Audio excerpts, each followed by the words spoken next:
Mas masarap ka, Mia! Ibig ko sabihin mas masarap ka magluto! Alam mo ba, ang gaan ang pakiramdam ko pagkausap kita.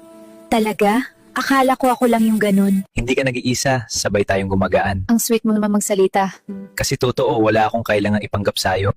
Ang sarap pakinggan ng ganun. Parang safe. Safe ka sakin, promise. Salamat. Bihira yan marinig.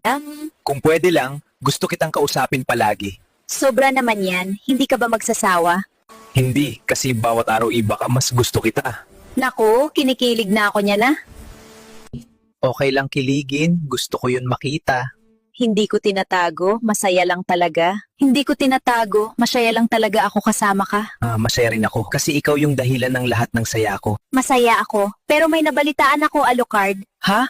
Ano naman yun, Mia? Kinakabahan ako sa'yo ah. May nakakita sa inyo ni Novaria, naglalandian kayo. Uy, hindi ako yun. Baka naman kamukha ko lang yun. Huwag mo sabihin na pareho din kayo ng pangalan. Ang galing-galing naman nun.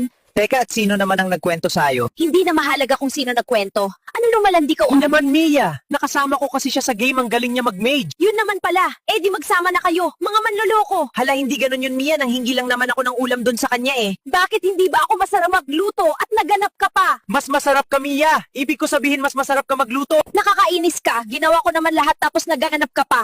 Sorry na, Mia. Maalat naman yung sinigang ni Novaria eh. Eh di sana nilamon mo ang sinigang niya kay Aba, ayaw ko nga magkasakit pa ako sa kidney niyan. Maalat talaga siya, promise. Sorry na, Mia. Hindi na maulit yun, promise. Ipangako mo yan, Alucard. Malilintikan ka talaga sa akin, lalaki ka. Yes, Mia, promise ko yan sa'yo. Mas masarap ka talaga kay Novaria. Umayos ka, Alucard. Hindi pa ako tapos sa'yo. Huwag mo ako sinasagad, ha? Kapag nalaman ko na nakikipag-usap ka pa kay Novaria, lagot ka sa akin. Promise, hindi na maulit yun, Mia. At dapat luto ko lang ang kakainin mo. Huwag ka maghanap sa luto ng iba. Okay, basta wag palaging pritong itlog ang lulutuin mo, ha? Okay, sige, ilalaga ko na lang ang itlog at huwag ka magreklamo. Sige, ano pa ba magagagawa ko? Ikaw naman palaging tama. Thank you for watching.